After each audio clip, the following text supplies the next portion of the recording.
ਵਾਹਿਗੁਰੂ ਜੀ ਕਾ ਖਾਲਸਾ, ਵਾਹਿਗੁਰੂ ਜੀ ਕੀ ਫਤਿਹ। ਖੋਜ ਗੁਰਬਾਣੀ ਵਿੱਚ ਆਪ ਸਭ ਦਾ ਸਵਾਗਤ ਹੈ ਜੀ। ਸਭ ਨੂੰ ਜੀ ਆਇਆਂ ਜੀ।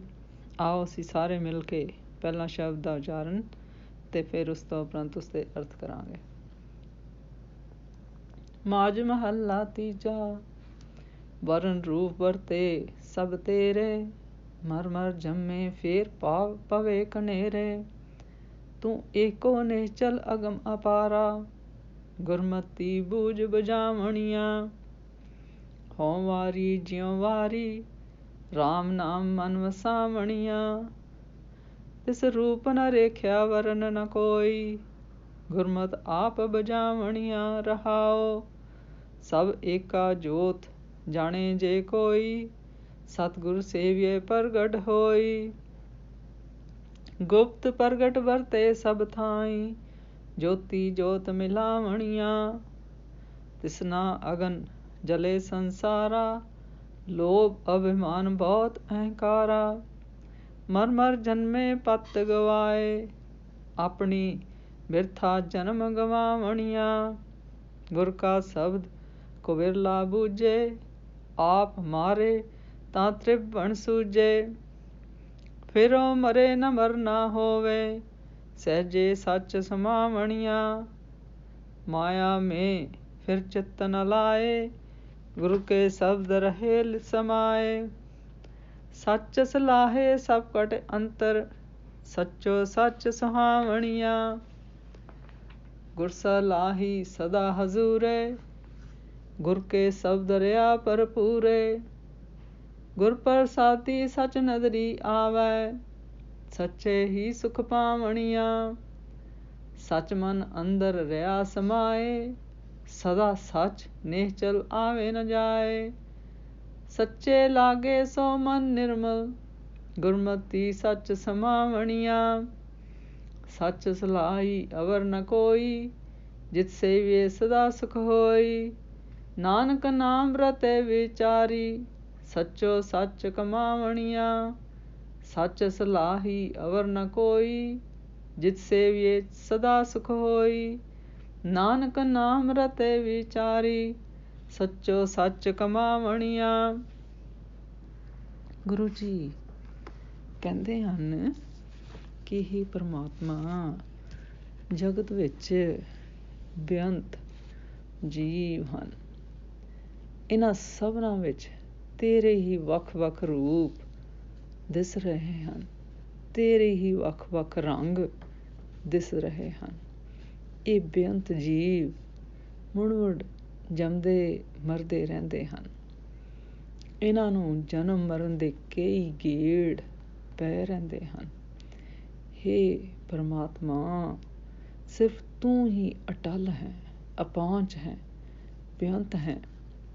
ਇਹ ਸਮਝ ਤੂੰ ਹੀ ਗੁਰ ਸ਼ਬਦ ਦੀ ਮੱਤ ਤੇ ਤੌਰ ਤੇ ਦੇ ਕੇ ਜੀਵਾਂ ਨੂੰ ਪ੍ਰਦਾਨ ਕਰਦਾ ਹੈ ਜੀ।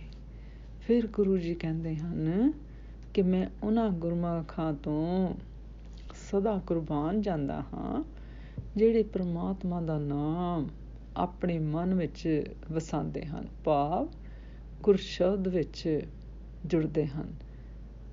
ਉਸ ਪਰਮਾਤਮਾ ਦਾ ਕੋਈ ਖਾਸ ਰੂਪ ਨਹੀਂ, ਕੋਈ ਖਾਸ ਚਿਹਨ ਚੱਕਰ ਨਹੀਂ, ਕੋਈ ਖਾਸ ਰੰਗ ਨਹੀਂ। ਉਹ ਆਪ ਹੀ ਜੀਵਾਂ ਨੂੰ ਗੁਰੂ ਦੀ ਮੱਤ ਦੀ ਰਾਹੀਂ ਆਪਣੀ ਸੂਝ ਦਿੰਦਾ ਹੈ ਜੀ। ਭਾਵ ਗੁਰ ਸ਼ਬਦ ਦੀ ਰਾਹੀਂ ਆਪਣੀ ਸੂਝ ਦਿੰਦਾ ਹੈ ਜੀ। ਫਿਰ ਗੁਰੂ ਜੀ ਕਹਿੰਦੇ ਹਨ ਕਿ ਸਾਰੀ ਸ੍ਰਿਸ਼ਟੀ ਵਿੱਚ ਇੱਕ ਪਰਮਾਤਮਾ ਦੀ ਹੀ ਜੋਤ ਮੌਜੂਦ ਹੈ, ਪਰ ਇਹ ਸਮਝ ਕਿਸੇ ਬਿਰਲੇ ਮਨੁੱਖ ਨੂੰ ਹੀ ਪੈਂਦੀ ਹੈ। ਗੁਰ ਸ਼ਬਦ ਦੀ ਸ਼ਰਨ ਪਿਆਂ ਹੀ ਸਭ ਜੀਵਾਂ ਵਿੱਚ ਵਿਆਪਕ ਜੋਤ ਪ੍ਰਤੱਖ ਦਿਸਣ ਲੱਗ ਪੈਂਦੀ ਹੈ ਜੀ।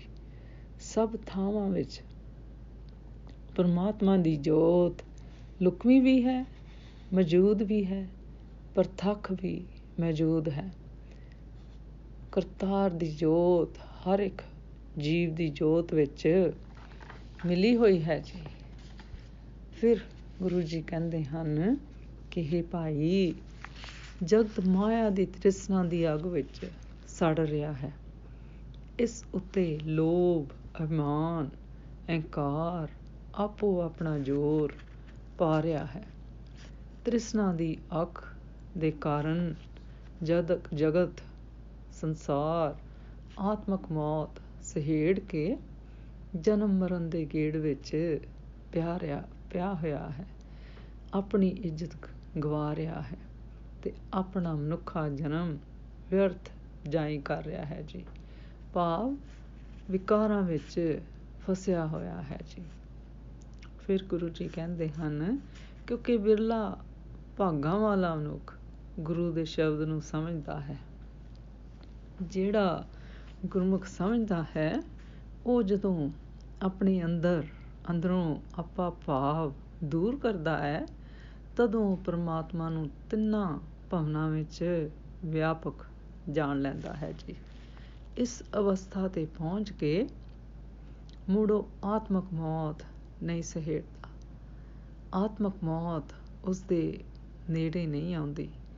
ਉਹ ਆਤਮਕ ਅਡੋਲਤਾ ਵਿੱਚ ਟਿਕ ਕੇ ਸਤ ਸਰੂਪ ਰਹਿਣ ਵਾਲੇ ਪਰਮਾਤਮਾ ਵਿੱਚ ਲੀਨ ਰਹਿੰਦਾ ਹੈ ਜੀ। ਫਿਰ ਗੁਰੂ ਜੀ ਕਹਿੰਦੇ ਹਨ ਕਿ ਇਹੋ ਜਿਹੀ ਆਤਮਕ ਅਵਸਥਾ 'ਤੇ ਪਹੁੰਚਿਆ ਹੋਇਆ ਗੁਰਮੁਖ ਮੁੜ ਕਦੇ ਮਾਇਆ ਦੇ ਮੋਹ ਵਿੱਚ ਆਪਣਾ ਮਨ ਨਹੀਂ ਜੋੜਦਾ। ਉਹ ਗੁਰੂ ਦੇ ਸ਼ਬਦ ਦੀ ਬਰਕਤ ਨਾਲ ਸਦਾ ਪਰਮਾਤਮਾ ਦੀ ਯਾਦ ਵਿੱਚ ਟਿਕਿਆ ਰਹਿੰਦਾ ਹੈ ਜੀ। ਭਾਵ ਗੁਰ ਸ਼ਬਦ ਵਿੱਚ ਉਸਦਾ ਮਨ, ਉਸਦੀ ਸੁਰਤ ਜੁੜ ਜਾਂਦੀ ਹੈ ਜੀ। ਉਹ ਸਤ ਸਰੂਪ ਰਹਿਣ ਵਾਲੇ ਪ੍ਰਭ ਦੀ ਹੀ ਸਿਫਤ ਸਲਾਹ ਕਰਦਾ ਹੈ। ਉਸਨੂੰ ਇਹ ਹੀ ਦਿਸਦਾ ਹੈ ਕਿ ਸਾਰੇ ਸਰੀਰਾਂ ਵਿੱਚ ਸਦਾ ਕਾਇਮ ਰਹਿਣ ਵਾਲਾ ਪਰਮਾਤਮਾ ਹੀ ਸੋਭਾ ਦੇ ਰਿਹਾ ਹੈ ਜੀ। ਫਿਰ ਗੁਰੂ ਜੀ ਕਹਿੰਦੇ ਹਨ ਕਿ ਭਾਈ, ਮੈਂ ਤਾਂ ਉਸ ਸਤ ਸਰੂਪ ਰਹਿਣ ਵਾਲੇ ਪ੍ਰਭ ਦੀ ਸਿਫਤ ਸਲਾਹ ਕਰਦਾ ਹਾਂ, ਜੋ ਸਦਾ ਸਭ ਜੀਵਾਂ ਦੇ ਅੰਗ ਸੰਗ ਵਸਦਾ ਹੈ। ਗੁਰੂ ਦੇ ਸ਼ਬਦ ਵਿੱਚ ਜੁੜਿਆ ਉਹ ਹਰ ਥਾਂ ਹੀ ਵਸਦਾ ਦਿਸਣ ਲੱਗ ਪੈਂਦਾ ਹੈ ਜੀ। ਜਿਸ ਗੁਰਮੁਖ ਨੂੰ ਗੁਰੂ ਦੀ ਕਿਰਪਾ ਨਾਲ ਸਦਾ ਕਾਇਮ ਰਹਿਣ ਵਾਲਾ ਪਰਮਾਤਮਾ ਹਰ ਥਾਂ ਵਸਦਾ ਦਿਸ ਪੈਂਦਾ ਹੈ, ਉਹ ਸਦਾ ਥਿਰ ਵਿੱਚ ਹੀ ਲੀਨ ਰਹਿ ਕੇ ਆਤਮਕ ਆਨੰਦ ਮਾਣਦਾ ਹੈ ਜੀ। ਫਿਰ ਗੁਰੂ ਜੀ ਕਹਿੰਦੇ ਹਨ ਕਿ ਸਦਾ ਕਾਇਮ ਰਹਿਣ ਵਾਲੇ ਪਰਮਾਤਮਾ ਹਰ ਇੱਕ ਮਨੁੱਖ ਦੇ ਮਨ ਵਿੱਚ ਅੰਦਰੋਂ ਮੌਜੂਦ ਰਹਿੰਦਾ ਹੈ ਜੀ। ਸਾਨੂੰ ਸਿਰਫ ਵੇਖਣ ਦੇ ਉਸ ਨੂੰ ਗੁਰੂ ਸ਼ਬਦ ਰਾਹੀਂ ਹੀ ਵੇਖਿਆ ਜਾ ਸਕਦਾ ਹੈ ਜੀ। ਉਹ ਆਪ ਸਦਾ ਅਟਲ ਰਹਿੰਦਾ ਹੈ, ਨਾ ਕਦੇ ਜੰਮਦਾ ਹੈ ਅਤੇ ਨਾ ਮਰਦਾ ਹੈ। ਜਿਹੜਾ ਮਨ ਉਸ ਸਤ ਸਰੂਪ ਪ੍ਰਭ ਵਿੱਚ ਪਿਆਰ ਪਾ ਲੈਂਦਾ ਹੈ, ਉਹ ਪਵਿੱਤਰ ਹੋ ਜਾਂਦਾ ਹੈ। ਗੁਰੂ ਦੀ ਮੱਤ ਉੱਤੇ ਤੁਰ ਕੇ ਉਹ ਸਦਾ ਥਿਰ ਰਹਿਣ ਵਾਲੇ ਦੀ ਯਾਦ ਵਿੱਚ ਜੁੜਿਆ ਰਹਿੰਦਾ ਹੈ ਜੀ। ਭਾਵ ਉਸਨੂੰ ਗੁਰੂ ਰਾਹੀਂ ਗੁਰੂ ਦਾ ਭਾਣਾ ਸਮਝ ਆ ਜਾਂਦਾ ਹੈ ਜੀ, ਅਤੇ ਗੁਰੂ ਦੇ ਹੁਕਮ ਵਿੱਚ ਰਹਿਣ ਦਾ ਪਤਾ ਲੱਗ ਜਾਂਦਾ ਹੈ, ਫਿਰ ਰਹਿੰਦਾ ਹੈ ਜੀ। ਗੁਰੂ ਜੀ ਕਹਿੰਦੇ ਹਨ ਕਿ ਹੇ ਭਾਈ, ਮੈਂ ਸਦਾ ਕਾਇਮ ਰਹਿਣ ਵਾਲੇ ਪਰਮਾਤਮਾ ਦੀ ਹੀ ਸਿਫਤ ਸਲਾਹ ਕਰਦਾ ਹਾਂ। ਮੈਨੂੰ ਕਿਤੇ ਉਸ ਵਰਗਾ ਕੋਈ ਹੋਰ ਨਹੀਂ ਦਿਸਦਾ। ਉਸ ਸਤ ਸਰੂਪ ਪ੍ਰਭ ਦਾ ਸਿਮਰਨ ਕੀਤਿਆਂ ਸਦਾ ਆਤਮਕ ਆਨੰਦ ਬਣਿਆ ਰਹਿੰਦਾ ਹੈ ਜੀ। ਭਾਵ ਉਸਦੇ ਹੁਕਮ ਵਿੱਚ ਰਹਿਣਾ ਆ ਜਾਂਦਾ ਹੈ ਅਤੇ ਉਸ ਗੁਰਸ਼ਬਦ ਨਾਲ ਮਨ ਸੁਰਤ ਜੁੜ ਜਾਂਦੀ ਹੈ ਜੀ। ਫਿਰ ਗੁਰੂ ਜੀ ਕਹਿੰਦੇ ਹਨ, ਹੇ ਨਾਨਕ, ਜਿਹੜੇ ਗੁਰਮੁਖ ਪਰਮਾਤਮਾ ਦੇ ਨਾਮ ਰੰਗ ਵਿੱਚ ਰੰਗੇ ਜਾਂਦੇ ਹਨ, ਉਹੀ ਚੰਗੀ ਮੰਦੀ ਕਰਤੂਤ ਨੂੰ ਪਰਖਣ ਜੋਗੇ ਹੋ ਜਾਂਦੇ ਹਨ। ਉਹ ਸਦਾ ਕਾਇਮ ਰਹਿਣ ਵਾਲੇ ਪਰਮਾਤਮਾ ਦੇ ਨਾਮ ਸਿਮਰਨ ਦੀ ਕਮਾਈ ਕਰਦੇ ਹਨ। ਭਾਵ ਉਹਨਾਂ ਨੂੰ ਭੈੜੇ ਕਰਮਾਂ ਦੀ ਸਮਝ ਪੈ ਜਾਂਦੀ ਹੈ ਅਤੇ ਗੁਰ ਸ਼ਬਦ ਦੀ ਸਿੱਖ ਲੈ ਕੇ ਉਸ 'ਤੇ ਜਿਉਣ ਦੀ ਜਾਚ ਅਤੇ ਪਰਮਾਤਮਾ ਦੇ ਹੁਕਮ ਦੀ ਸਮਝ ਆ ਜਾਂਦੀ ਹੈ ਜੀ। ਇਸ ਸ਼ਬਦ ਵਿੱਚ ਗੁਰੂ ਜੀ ਸਾਨੂੰ ਇਹਨਾਂ ਪੰਕਤੀਆਂ ਵਿੱਚ ਫਰਮਾਉਂਦੇ ਹਨ, ਸੱਚ ਸਲਾਹੀ ਸਦਾ ਹਜੂਰੇ, ਗੁਰ ਕੇ ਸ਼ਬਦ ਰਿਆ ਭਰਪੂਰੇ। ਸੱਚ ਸਲਾਹੀ ਅਵਰ ਨ ਕੋਈ, ਜਿਤ ਸੇਵੀਏ ਸਦਾ ਸੁਖ ਹੋਈ।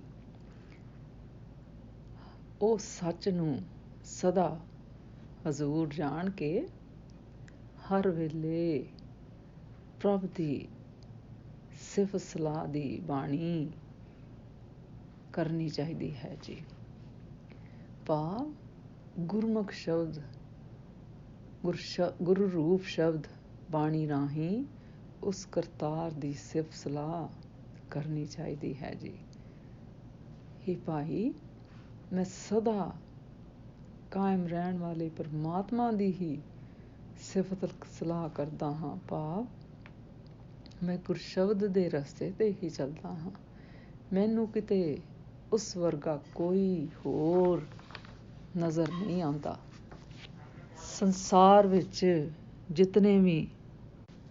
ਜਿਤਨੇ ਵੀ ਰੂਪ ਰੰਗ ਹਨ, ਸਭ ਬਦਲਦੇ ਰਹਿੰਦੇ ਹਨ। ਭਾਵੇਂ ਸਾਰੀ ਦੁਨੀਆ ਦਾ ਪਸਾਰਾ ਸੱਚ ਤੋਂ ਹੀ ਹੋਂਦ ਵਿੱਚ ਆਇਆ ਹੈ, ਪਰ ਕੇਵਲ ਉਹ ਇੱਕੋ ਸੱਚਾ ਸਦਾ ਸਥਿਰ ਰਹਿਣ ਵਾਲਾ ਪਰਮਾਤਮਾ ਹੀ ਰੂਪ ਰੰਗ ਅਤੇ ਰੇਖ ਭੇਖ ਤੋਂ ਨਿਆਰਾ ਹੈ। ਪਰੰਤੂ ਇਹ ਸੋਝੀ ਆਪਣੇ ਆਪ ਨਹੀਂ ਆਉਂਦੀ, ਗੁਰਸ਼ਬਦ ਦੀ ਰਾਹੀਂ ਆਉਂਦੀ ਹੈ ਜੀ। ਇਸ ਵਿੱਚ ਸ਼ੱਕ ਨਹੀਂ ਕਿ ਉਹ ਸੱਚ ਪਰਮੇਸ਼ਰ ਜੋਤ ਰੂਪ ਵਿੱਚ ਹਰ ਥਾਂ ਵਿਆਪਕ ਹੈ, ਪਰ ਸੱਚ ਕੇਵਲ ਗੁਰੂ ਦੇ ਸ਼ਬਦ ਦੁਆਰਾ ਹੀ ਪ੍ਰਗਟ ਹੁੰਦਾ ਹੈ।